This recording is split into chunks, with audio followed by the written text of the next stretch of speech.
करती है। और माँ की कथा क्या है? एक बार त्रैलोक में दैत्यों ने आक्रमण किया देवताओं के ऊपर, तो देवता भागे भागे भगवान शंकर के पास जाते हैं। भगवान शंकर ने माँ गौरी से कहा, तब यही माँ दुर्गा का रूप लेकर शुंभ और निशुंभ को मारती हैं। लेकिन शुंभ और निशुंभ को तो मार दिया, एक थे रक्त बीज। माँ जितनी बार रक्त बीज की हत्या करती, एक नया रक्त बीज तैयार हो जाता। माँ ने 1,00,000 बार संहार किया। 1,00,000 अर्थात रक्त बीज से ही आपको पता चलता है कि एक रक्त भी अगर इस पृथ्वी पर गिरता तो एक रक्त बीज प्रकट हो जाता।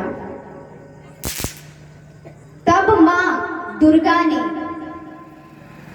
अपनी तेज से काल रात्रि अर्थात काली मां का रूप धारण किया और तब एक हाथ में तलवार लेती हैं और दूसरे हाथ में एक खप्पड़ लेती हैं।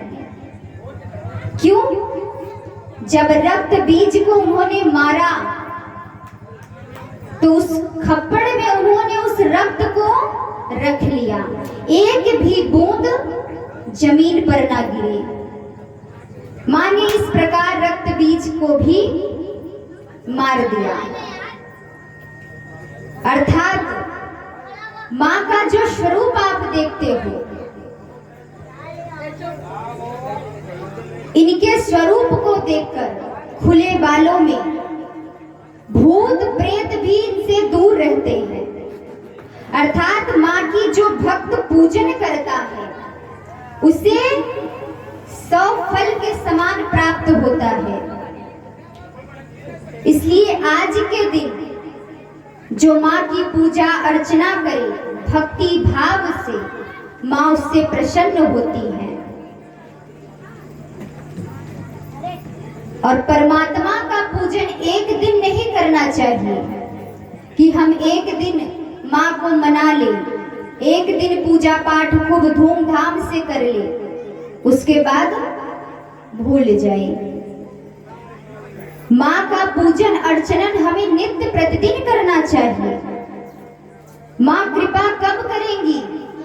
जब भाव से आप परमात्मा का रोज पूजन करने बैठोगे और कहते हैं ओम नमो मंगला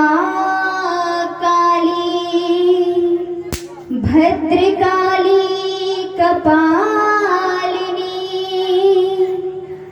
दुर्गा क्षमा शिवा धात्री स्वदा स्वाहा नमस्तुते। और मां को मनाते कैसे हैं? और मां की कथा क्या है? एक बार त्रैलोक में दैत्यों ने आक्रमण किया देवताओं के ऊपर, तो देवता भागे भागे भगवान शंकर के पास जाते हैं। भगवान शंकर ने मां गौरी से कहा, तब यही मां दुर्गा का रूप लेकर शुंभ और निशुंभ को मारती हैं। लेकिन शुंभ और निशुंभ को तो मार दिया, एक थे रक्त बीज। मां जितनी बार रक्त बीज की हत्या करती, एक नया रक्त बीज तैयार हो जाता। मां ने 1,00,000 बार संहार किया। 1,00,000 अर्थात रक्त बीज से ही आपको पता चलता है कि एक रक्त भी अगर इस पृथ्वी पर गिरता तो एक रक्त बीज प्रकट हो जाता।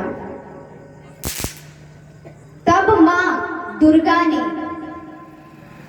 अपनी तेज से काल रात्रि अर्थात काली मां का रूप धारण किया और तब एक हाथ में तलवार लेती हैं और दूसरे हाथ में एक खप्पड़ लेती हैं।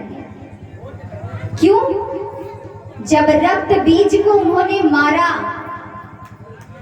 तो उस खप्पड़ में उन्होंने उस रक्त को रख लिया, एक भी बूंद जमीन पर ना गिरे। मां ने इस प्रकार रक्त बीज को भी मार दिया। अर्थात मां का जो स्वरूप आप देखते हो, इनके स्वरूप को देखकर खुले बालों में भूत प्रेत भी इनसे दूर रहते हैं। अर्थात मां की जो भक्त पूजन करता